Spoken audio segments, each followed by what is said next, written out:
bonsoir Luc, et bravo. Le film est très bien réalisé, très bien écrit. Je vais arrêter là toutes les éloges, mais je voudrais juste poser une question sur c'est toujours bien pour commencer la soirée. Ça me met en train. Juste savoir sur toutes ces images d'archives, on a l'impression que les plans sont même par moments raccords, en tout cas dans les images d'archives, savoir un petit peu où vous aviez été trouver tout ça, parce qu'il y a vraiment des trésors et des perles. On a même l'impression que ça a été tourné exprès. Ça a été une vraie chasse au trésor. C'est vraiment une aventure dans l'aventure, l'histoire des archives dans ce film-là. Parce que le premier contact que j'ai eu avec ces archives, c'est les archives personnelles de Claude. Voilà, qui était en train de déménager. Il me dit, tiens, est-ce que ça t'intéresse de regarder 2-3 trucs? Il me sort des bobines. Je dis, mais oui, je crois que ça m'intéresse. Et effectivement, ils avaient tourné en 16. Et en fait, là a commencé une aventure assez extraordinaire. C'est-à-dire que ça a vraiment décidé de la forme qu'a pris le film. C'est-à-dire que la première fois où j'ai vu Claude à 23 ans qui monte sur le bateau avec son petit bonnet de marin comme ça, puis qui fait son pactage, alors que j'avais le personnage qui avait 80 ans qui me parlait en face, mais je me dis, mais dans l'espace de cette vie-là, il y a quelque chose à raconter qui est extrêmement poignant, qui est extrêmement vrai, et j'ai vraiment eu envie d'aller là, donc j'ai fait le pari qu'on allait trouver des archives sur toute sa vie, parce que je savais que donc il avait mené moult expéditions, que chacune de ces expéditions avait été filmée soit de manière officielle, soit par des types qui étaient là, qui voulaient raconter à leur famille. Et donc là a commencé l'aventure. On est allé chercher des archives russes, puisque tout ce qui est sur Vostok, c'est le fond des expéditions polaires russes. Je ne vous cacherai pas qu'une de mes plus grands regrets sur ce film, c'est de ne pas avoir pu en mettre plus. C'est tout simplement somptueux. Somptueux, enfin à l'image de ce que vous avez pu voir ce soir, des images en noir et blanc, des images en couleur, filmées avec les canons de l'époque, c'est-à-dire que vous avez des types avec des mandibules comme ça, filmés en contre-plongée. On a tous l'impression que c'est des héros de la Révolution, quoi. On est allé chercher des archives dans les expéditions polaires américaines, un fond en 35 mm, tout simplement extraordinaire.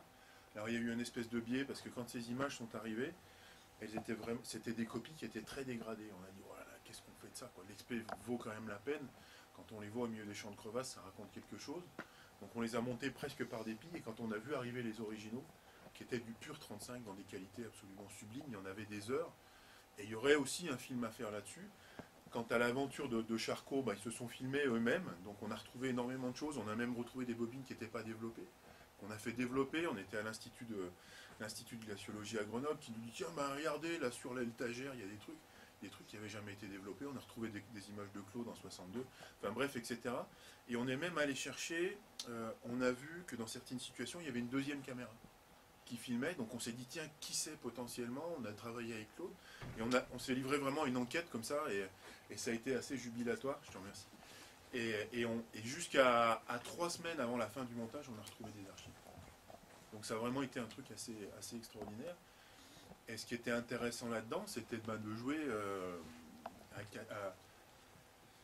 le deal, c'est ça, je monte avec des archives. J'ai pas forcément le choix, j'ai pas forcément tout ce que je pourrais aimer, mais pour moi, l'authenticité de ces plans-là, à la fois leur couleur en termes de matière, mais aussi la gueule des mecs. Enfin, il y a ces plans, moi, qui m'ont beaucoup marqué, quand ils sont en train de dire au revoir à leurs collègues avant Charcot, et qu'il y a cette espèce de panneau silencieux, que j'ai laissé silencieux, c'était en muet, hein, et ces mecs ont une gueule, mais c'est incroyable, quoi, dans leur chenillette. Enfin voilà, quoi. Donc c'est vrai que ça a été une partie assez jubilatoire du travail qu'on a pu faire.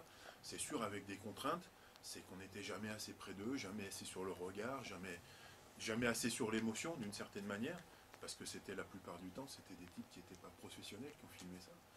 Mais la sincérité, je dirais, des images a primé finalement sur la manière, quoi. Est-ce qu'on a une autre question? Parce que moi, je vous avoue qu'en voyant le film, je m'en suis posé beaucoup. Par exemple, toi, tu fais des expéditions dans le Grand Nord, en Antarctique, en Arctique, et on a aujourd'hui un matériel de dingue. Eux, ils sont partis, c'était des fous, quoi. Ils sont partis avec des petites vareuses en enfilant des pulls. C'est à peu près ça. Non, mais voilà. Et quels souvenirs ils ont de ça, Claude, par exemple? Eux, ils n'y allaient pas pour ça. Pour eux, les images, moi j'ai vu la caméra de Claude, je vous assure que le viseur, il est comme ça. Tu te dis, mais comment les types, avec les lunettes de glacier, avec les moufles comme ça, le déclencheur c'est un espèce de truc pourri, enfin, même à main nue on n'y arrive pas, quoi. Mais comment vous avez réussi à faire ces plans? Et c'est marrant parce que donc ils avaient 2 caméras, si on parle de l'épisode Charcot, donc 56-57, cet hivernage dans cette espèce de cahute de terrier, quoi, littéralement, quoi. Et je pense qu'ils avaient une liste de plans. Ils avaient une liste de plans et ils ont fait ce qu'on leur a demandé, c'est-à-dire qu'ils avaient tous les deux une caméra, donc tous les deux ils ont fait le plan qu'on leur demandait.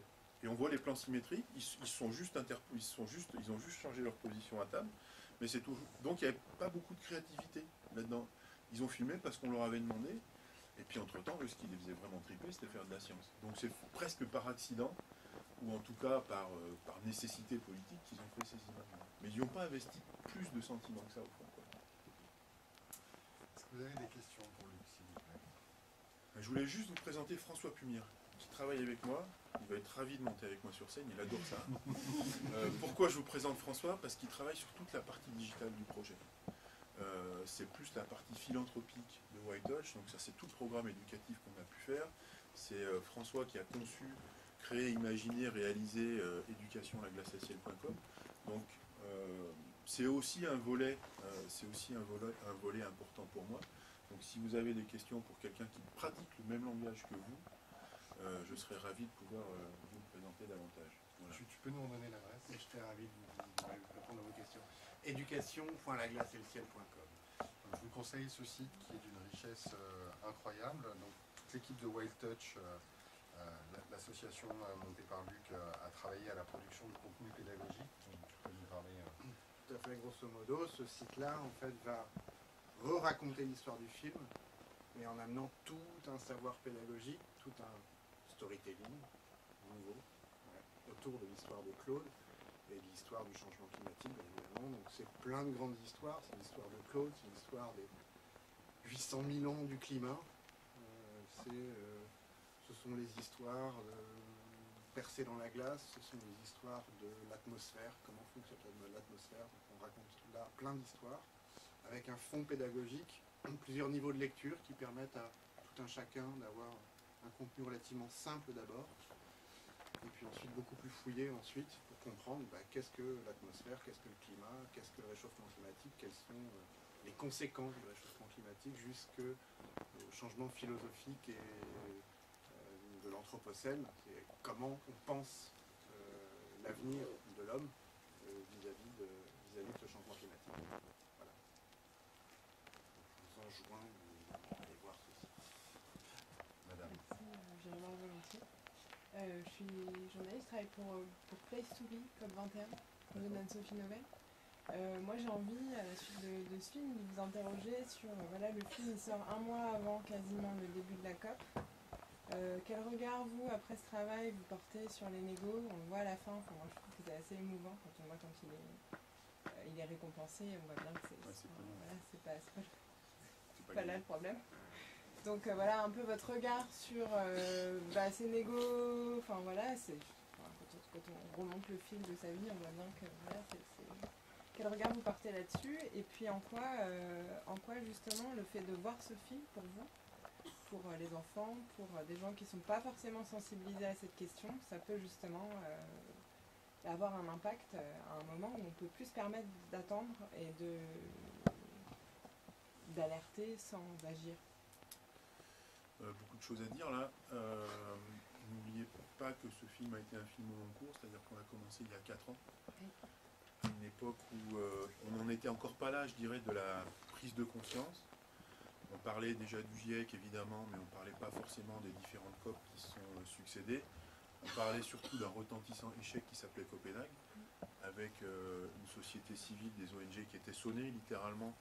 Après, c'était ce grand bond en arrière qu'on avait fait à ce moment-là.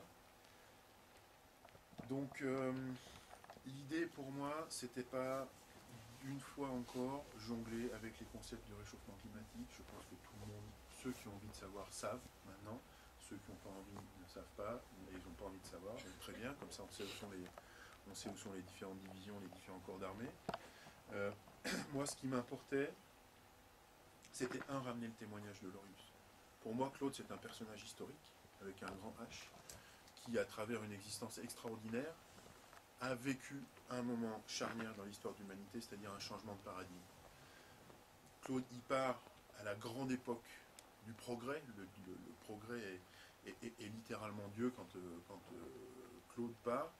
Et Claude va documenter, va s'apercevoir que chaque geste que fait l'humanité a une conséquence sur la planète. Et c'est lui qui va nous dire finalement, l'humanité rentre dans une espèce d'âge adulte, c'est-à-dire qu'elle est responsable de ses propres actes. Et ça, pour moi, c'est vraiment un élément essentiel. C'est rare qu'un destin rencontre à ce point-là la grande histoire. Donc, porter ce témoignage, pour moi, c'était essentiel, parce que c'était aussi une façon de dire aux jeunes générations, cet héritage qu'on vous lègue, là, c'est pas quelque chose qui est tombé du ciel, c'est le fruit de quelque chose de prodigieux, de gens qui se sont investis, qui ont pris des risques, certains ils ont laissé la peau, ils ont sacrifié leur vie de famille, ils sont partis loin, longtemps, ils ont donné le meilleur d'eux-mêmes, mais aussi le meilleur de l'homme, c'est-à-dire la créativité, la capacité à comprendre, la capacité à créer des technologies, c'est-à-dire qu'ils ont vraiment mis en place, qui est à mon avis une démarche qui est exemplaire, ils ont su transgresser les tabous de la guerre froide, hein. Replacez-vous 50 ans en arrière, on était quand même sur le point d'appuyer sur les boutons pour se balancer des ogives nucléaires sur la figure, donc c'était un contexte incroyablement tendu, et eux, ces glaciologues, ces gens de l'Antarctique, ont su passer au-delà en disant, là, ce qu'on est en train de trouver, ça intéresse l'humanité entière, et on va faire fi de tous les climats. Et je pense que ramener ces questions-là à l'humain était pour moi essentiel. Je trouve que c'est vraiment une des qualités remarquables du cinéma, c'est à travers une histoire singulière, pouvoir parler de l'universel, et Claude me permettait d'aller. Et je crois qu'aujourd'hui, pour moi, ce film est bien plus qu'un documentaire ou qu'une énième narration sur le réchauffement climatique. C'est d'abord un grand film d'aventure, et c'est l'histoire d'une vie, c'est l'histoire d'un destin. Et c'est comme ça que j'aime à le présenter, parce que je crois que les choses sont induites, c'est des choses auxquelles on va penser. Et on peut y penser aujourd'hui, parce qu'effectivement, on a un niveau de conscience, on a un niveau de prise de conscience collective qui est bien plus élevé que ce qu'il était il y a 20 ou 30 ans. Ne pas oublier aussi que Claude, aujourd'hui, nous dit qu'il est optimiste. Ça peut paraître un peu drôle, mais n'oublions pas que quand il y a 30 ans, il sort ces données-là, le réchauffement climatique, c'est pas une notion qui existe, personne n'en parle. Il y a une dizaine de chercheurs dans le monde qui sont en train de flairer qu'il se passe quelque chose, mais la première chose sur laquelle Claude a dû se défendre quand il a sorti ces données, c'est ceci n'est pas une cabale, c'est la vérité, c'est vérifié scientifiquement, en dépit du fait que c'était sorti dans Nature, donc qui est le journal majeur par excellence. Et Claude a passé sa vie, littéralement, à se battre contre les climato-sceptiques, à se battre pour faire admettre à l'humanité qui n'avait pas du tout envie d'entendre ça, parce que c'était d'une certaine manière un empêcheur de consommer en rond. Il s'est battu toute sa vie pour faire admettre ça. Et c'est vrai qu'aujourd'hui, avec ce film, avec tout ce qui se passe, avec les manifestations pour le climat, etc., Claude il se dit finalement on n'a pas perdu notre temps. Et c'est effectivement un peu paradoxal pour nous qui sommes dans le bain et qui nous disons les choses vont pas assez vite. Tu montres, je trouve, assez bien quand même, avec quelques plans fugaces, mais le plan de Cousteau, le plan des présentateurs télé, où on lit clairement dans leurs yeux qu'ils le prennent pour un abruti fini et un affabulateur. Le petit hochement de tête de Cousteau, il est magique, quoi, alors que c'était lui qui représentait, je dis bien, représentait la nature à cette époque-là. Non, mais vous avez peut-être eu la curiosité de revoir Le Monde du Silence.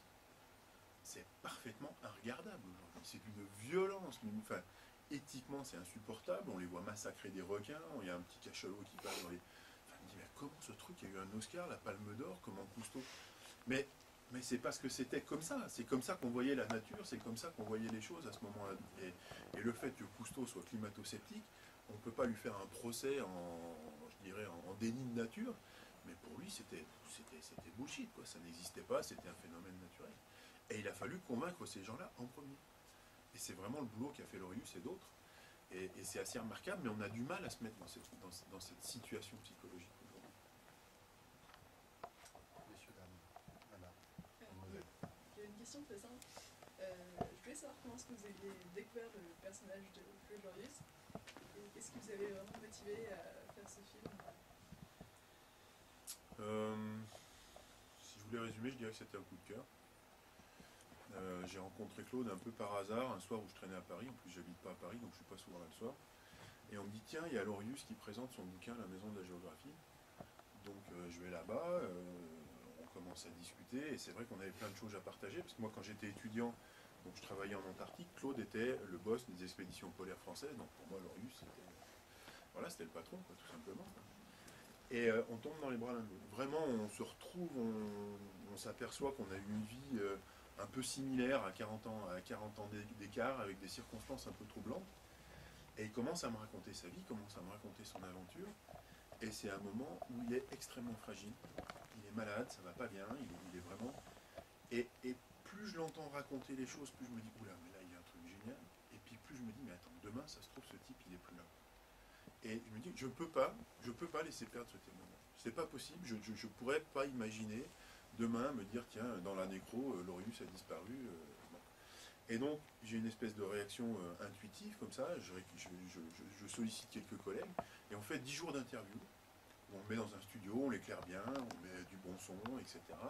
Et puis je lui dis, bah, vas-y Claude, raconte-moi ton histoire. Et ça dure 10 jours, et il me défile comme ça toute son histoire, de ses tout débuts, du moment où il jouait au foot à Besançon, en passant par l'arrivée à Tahiti, sa nuit d'amour à Tahiti, je vous passe les détails croustillants, mais c'était absolument génial. Et ce type, voilà, tournait les pages de sa vie littéralement devant moi, comme ça.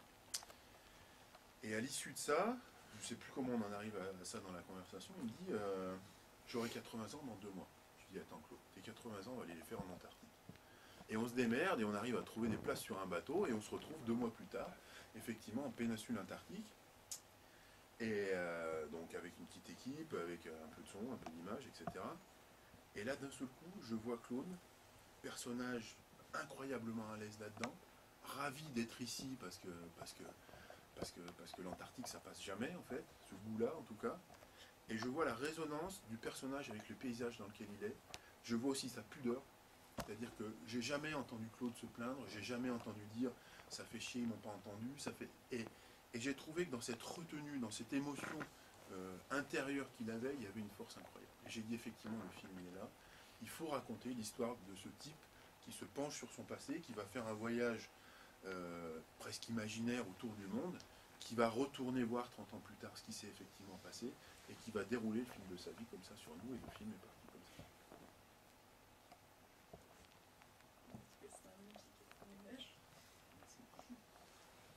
Est-ce que l'histoire que Claude raconte, l'anecdote des bulles dans le whisky, ils ont vraiment pris une bonne mûre entre copains et c'est arrivé comme ça? Ça, il y a 99% de chances que ça soit vrai. Pour ce qui est de la murge. Je pense que pour les glaçons aussi, c'est-à-dire que c'est la baignoire d'Archimède. Hein, c'est à un moment donné un scientifique qui est prêt à voir quelque chose. Et là, ça faisait déjà, on était en 64, donc ça faisait une dizaine d'années que Claude travaillait sur ces questions-là, il venait de finir sa thèse, etc. Et effectivement, c'est le moment qui déclenche, c'est le moment où il se dit, mais effectivement, dans ces bulles, il y a probablement les archives du climat du passé, il faut que j'arrive à analyser ces bulles. Et c'est vrai que quand on prend la taille d'une bulle qui est coincée dans un glaçon, je vous assure que c'est pas gros, il faut être sacrément, chimiquement parlant, audacieux, pour se dire un jour je vais être capable d'analyser ce petit truc là parce que effectivement il lui faut 10 ans.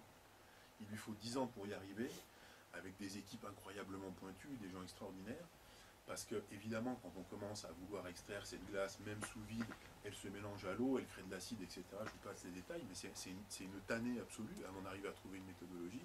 Et effectivement, le jour où il y arrive, eh ben, c'est bingo, parce que là, d'un seul coup, l'histoire du climat commence à s'écrire à livre ouvert. Et comme vous l'avez vu dans le livre, après, il va buter de manière assez étonnante contre un problème technique qui est simplement le fait de physiquement être capable de forer la glace.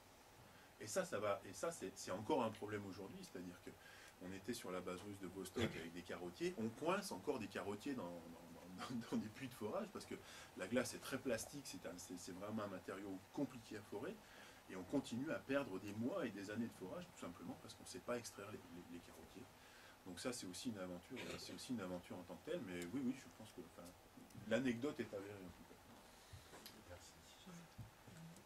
Monsieur? C'est peut-être un peu prématuré, mais Jacques a fait la marge de l'empare, il était une forêt, pardon. Là, on vient de voir le ciel et la glace. On s'attaque à quoi après de tels monuments? Ouais, j'ai beaucoup d'envie. J'ai une envie dans la lignée de White Touch qui est plus qu'une envie. C'est un projet qui s'appelle The Flood of Life, qui va être un tour d'horizon de la biodiversité sur 5 expéditions pendant 5 ans, pour raconter comment chaque créature vivante sur la planète est directement connectée à toutes les autres. Donc ça c'est vraiment la partie, je dirais, dans la continuité effectivement d'Il était une forêt de la glace et le ciel, la partie vraiment engagée, philanthropique de mon travail. J'ai aussi des grandes envies de cinéma, avec un grand film autour de la naissance de l'art, et qui a fait Lascaux, pourquoi l'a-t-il fait, dans quel contexte, etc. Et donc j'ai envie de me faire un petit voyage 18 000 ans en arrière, ça n'a rien à voir avec la glace. Mais voilà, je suis absolument fasciné par ces tout premiers peintres de l'humanité qui ont envie de travailler là-dessus. Donc c'est aussi un projet sur lequel je travaille activement, sur lequel j'ai déjà passé pas mal de temps. Les projets somme toute assez simples. Voilà, encore proposition commerciale idéale, mon distributeur va être ravi, Ton producteur aussi. mon producteur si j'en trouve un. Enfin, Ah pardon, j'ai cru que vous aviez une question, excusez-moi. Est-ce que vous avez d'autres questions pour J'ai une dernière, si j'ai le droit. Mais vous avez tous les droits. Il me semble que vous repartez, non? Vous n'allez pas en expédition? il vous semble bien effectivement que je repars. Là, on va partir à 11 sur une grosse expé en Terra Deli, puisque c'est les 10 ans de la marche de l'Empereur. Et moi, je voulais vraiment prendre la parole sur la COP 21 depuis l'Antarctique.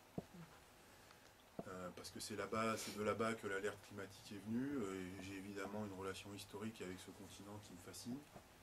Donc toute la prise de parole pendant la COP, je vais la faire depuis l'Antarctique. Et on va faire avec 2 photographes, qui sont Vincent Munier et Laurent Balesta. Laurent Balesta, vous le connaissez peut-être, c'est un plongeur qui va chercher à 100, 120, 200 mètres sous la surface des images absolument extraordinaires. Vous l'avez peut-être vu avec Nicolas Hulot sur Ushuaïa, vous l'avez peut-être vu dans Paris Match.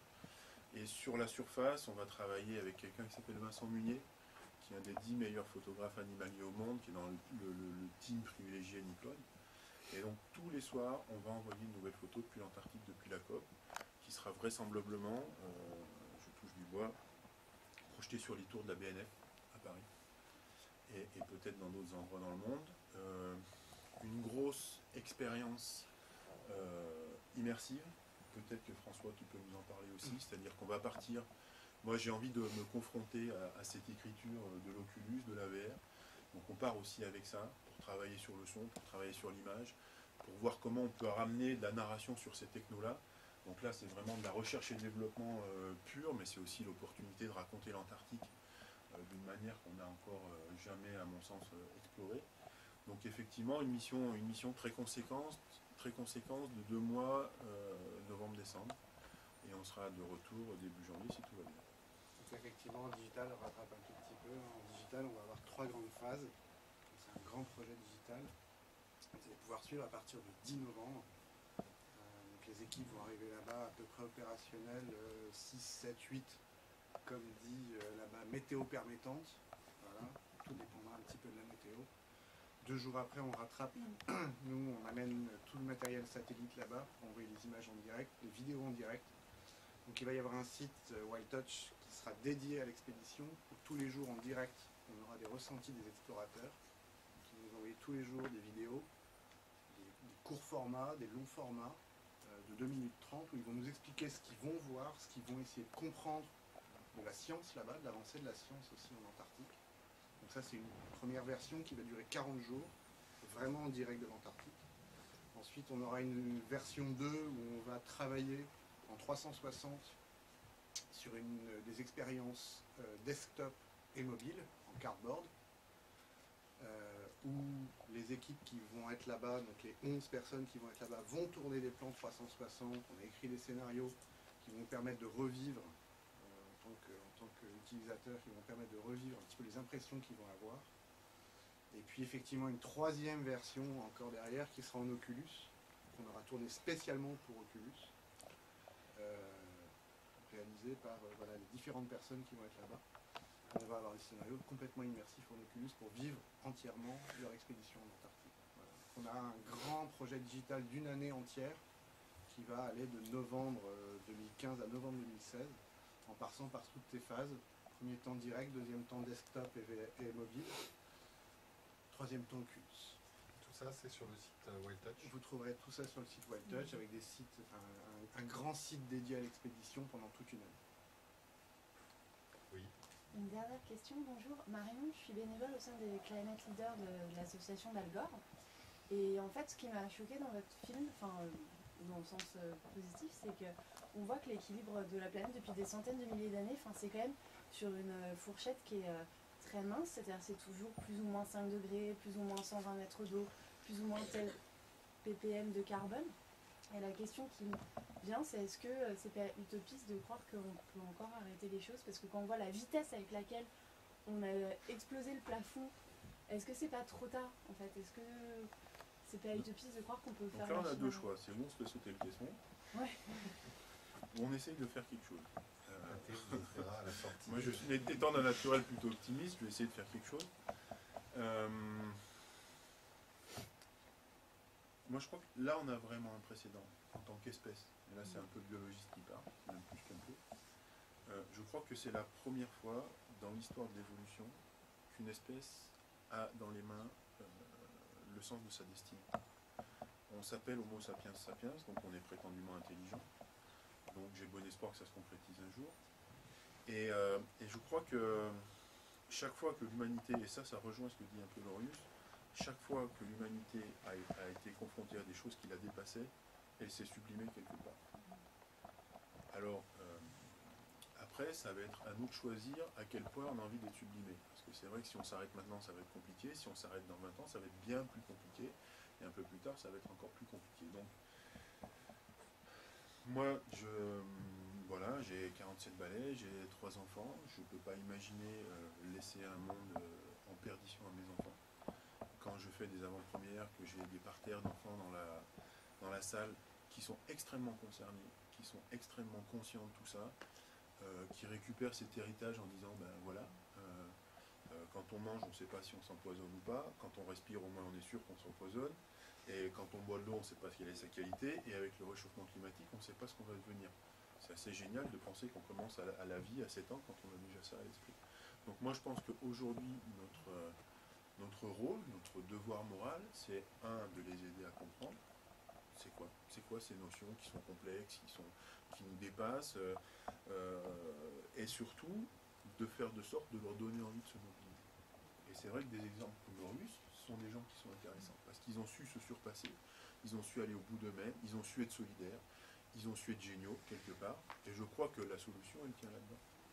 Et je pense que si on est capable juste de donner envie, juste de faire de sorte qu'on arrête de subir cette société qui nous accable en se disant mais on peut redevenir créatif, on peut devenir innovant, on peut inventer quelque chose d'autre, je trouve que ça ouvre des perspectives qui sont considérables, et je pense que là il y a vraiment un espoir qui est pertinent. Et moi j'ai envie d'emmener les gens là, parce que encore une fois j'ai pas envie de baisser les bras.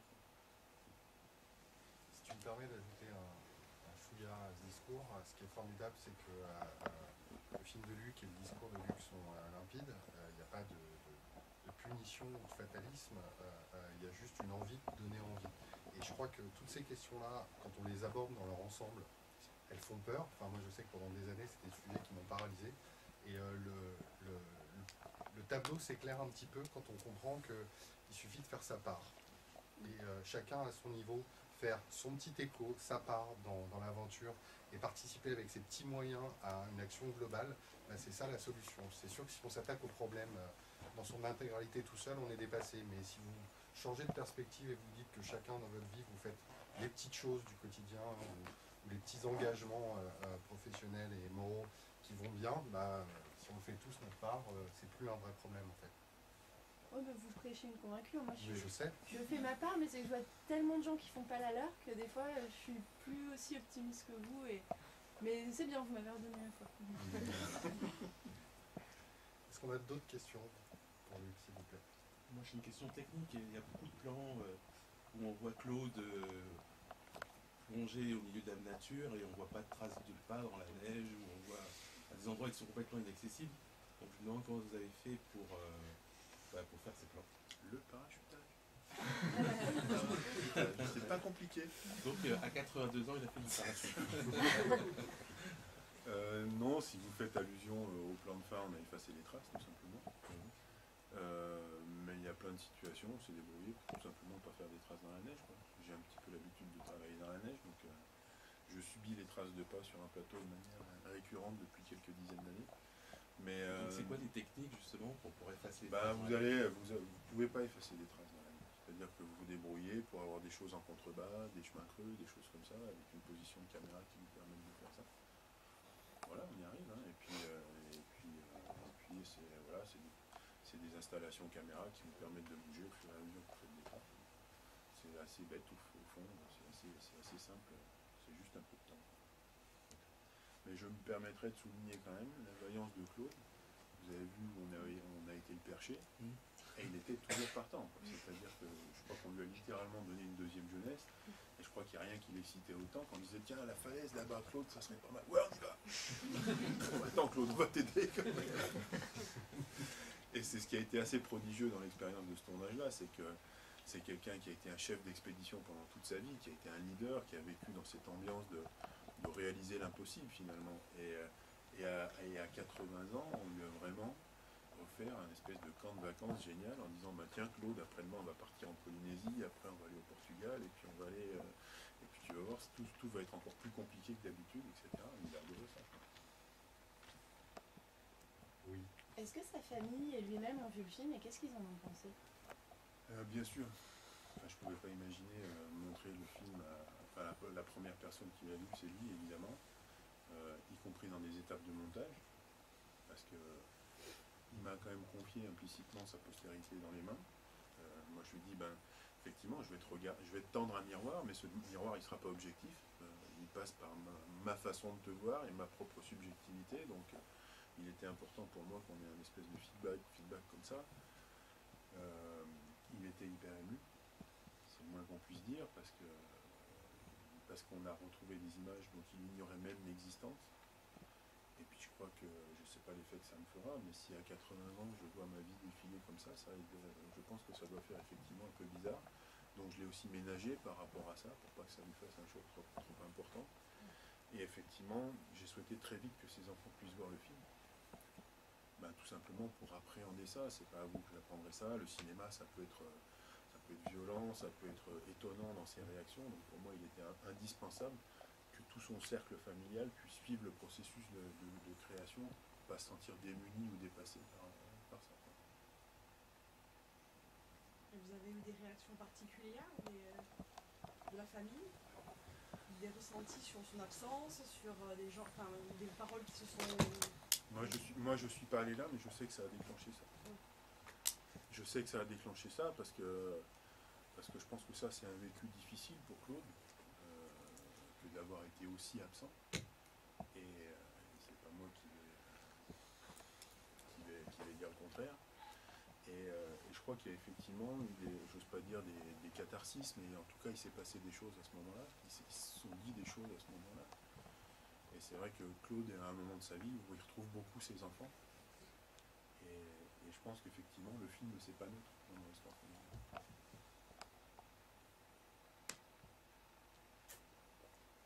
J'étais très touchée par la narration, j'ai trouvé que c'était absolument sublime, que les mots étaient bien choisis, que l'impact était très fort. Je me demandais si vous alliez travailler ensemble dessus, si c'était son récit à lui. Non, en fait, je l'ai beaucoup écouté. J'ai beaucoup écouté aussi les gens qui ont travaillé avec lui, très proches. Mais il y a un moment, il faut faire tenir ça dans 1 heure et demie. Donc c'est sûr que c'est une narration qui est particulière, c'est des mots qui sont choisis. Moi j'écris en même temps que je monte. C'est-à-dire qu'avec le monteur, j'ai tout le temps le micro pour maqueter. Et c'est vrai que moins il y a de voix, mieux je me porte. Donc je suis toujours dans cette logique d'économie de mots pour laisser le plus de place possible à l'environnement sonore, musical, etc. Et c'est vraiment, voilà, c'est des couches de travail perpétuelles, permanentes pour arriver à quelque chose qui se tient, voilà, mais ça c'est vraiment une des premières questions que je vais poser, c'est tu te sens pas trahi par ça, quoi. Est-ce que ces mots sont justes, est-ce que ça correspond à ce que tu ressens, etc. Mais voilà, je pense que le cheminement qu'on a fait ensemble fait qu'à un moment donné, je serais même plus capable de vous dire ce qui vient de moi et ce que j'ai entendu de sa part. C'est-à-dire qu'il y a une fusion qui se fait et c'est le but du jeu et c'est ce qui est intéressant au fond. Est-ce que quelqu'un a une dernière question peut-être? Ah, Madame. Quelle a été votre meilleure expérience de tournage? Ah, c'est toujours la question pénible.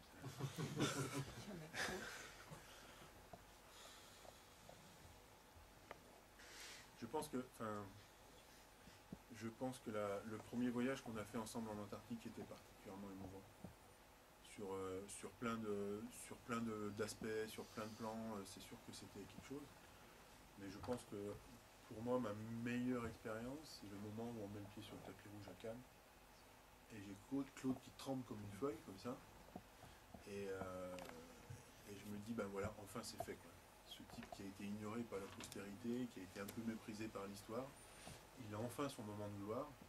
Et je trouvais que cette espèce de résonance du cinéma qui rend hommage à la science dans le temple du cinéma qui est le Festival de Cannes, a fortiori sur sa clôture, ça avait de la gueule, passez-moi l'expression, quoi. Et je pense que pour Claude, ça a été un grand moment.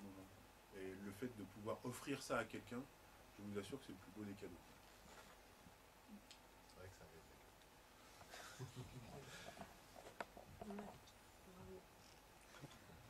Une dernière question, on laisse Luc repartir à ses aventures. Non? Bon, bah écoutez, on vous remercie d'avoir été là avec nous.